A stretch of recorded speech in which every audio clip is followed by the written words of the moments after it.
జీవితమంటే కల కాదు, అది కవులు రచించే కథ కాదు.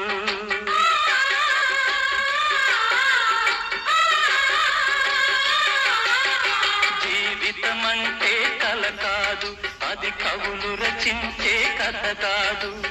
కనుమరుగైనది సిరి కాదు, అది మనదని తలచుట సరికాదు.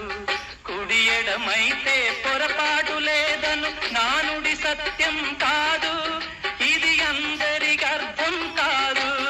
ఓ